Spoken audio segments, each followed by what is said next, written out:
જય રામાપીર મારી ચેનલ ભક્તિ શ્રદ્ધામાં આપનું હાર્દિક સ્વાગત છે। આજના વિડીયોમાં આપણે રામદેવ પીરની સાધના કેવી રીતે કરવી જોઈએ અને સાધના માટેના નિયમ કયા છે તે જોઈશું।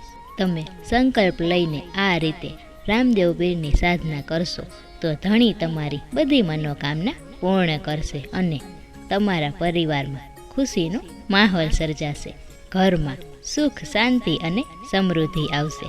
તો વિડીયોને લાઈક કરો, શેર કરો અને ચેનલને સબસ્ક્રાઈબ કરો।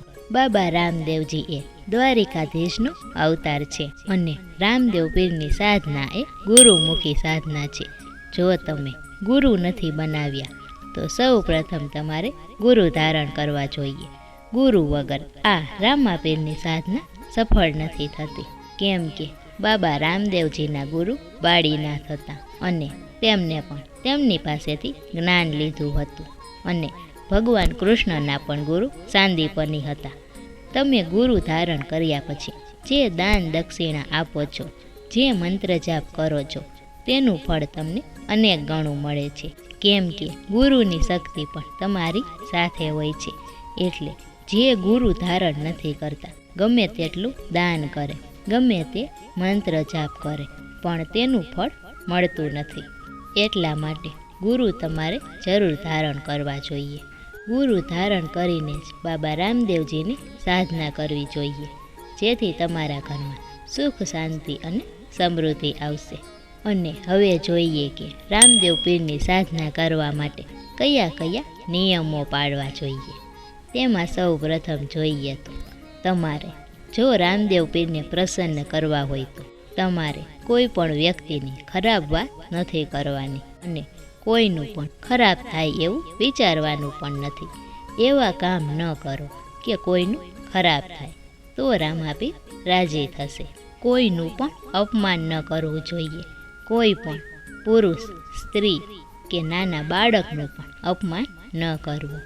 માતા પિતાની આજ્ઞાનું માન રાખવું અને તેમના આશીર્વાદ લેવા। ગુરુનું અપમાન કરવું નહીં, પછી તે ગમે તે ગુરુ હોય, દુનિયાનો કોઈ પણ ગુરુ હોય તેનું અપમાન ન કરવું જોઈએ।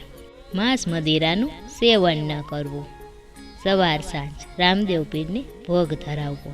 જો તમારી પાસે સગવડ હોય તો સાકરવાળા ચૂરમાનો ભોગ ધરાવવો, નહીં તો લવિંગ, એલચી અને પતાસાનો ભોગ પણ ધરાવી શકાય છે। બાબા તેનાથી પણ પ્રસન્ન થશે, કેમ કે રામાપીર તો ભક્તના મનની ભાવના જોવે છે, મનનો પવિત્ર ભાવ જોવે છે। અને સંકલ્પ લઈને સાધના કરવી।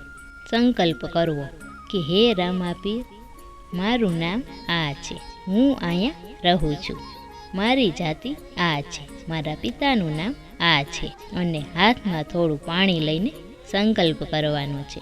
સંકલ્પ કરીને જપ કરવા અને પ્રાર્થના કરવી કે હે રામાપીર, હું રોજ આ મંત્રની માળા કરીશ અને જપ કરીશ। તેનું ફળ પણ બાબાના ચરણોમાં સમર્પિત કરવાનું અને ત્યારબાદ રામાપીર તમારો જપ, તમારું તપ સ્વીકારીને તમને તેનું અનંત ગણું ફળ આપશે।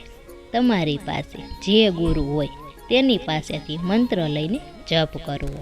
રોજ એક સમયે જ મંત્રનો જપ કરવો। જો તમે સવારે 5 વાગ્યે સેવા કરો છો તો દરરોજ 5 વાગ્યે સેવા કરવી, સમય બદલાવવો નહીં। દરરોજ તમારા સેવાના સમયે રામાપીર તમારા ઘરે આવે છે અને તમારી સેવા સ્વીકારે છે। તમારું પૂજન, તમારી ભક્તિ બાબા સાંભળે છે અને સાચી ભાવનાથી ભક્તિ કરશો તો બાબા તમારી ભક્તિ જરૂર સ્વીકારશે। આમ રામદેવ પીરની આરતી કરવી, રામદેવ પીરના ભજન ગાવા અને મંત્ર જાપ કરશો તો બાબા તમારી મનોકામના જરૂર પૂર્ણ કરશે। જય રામાપીર।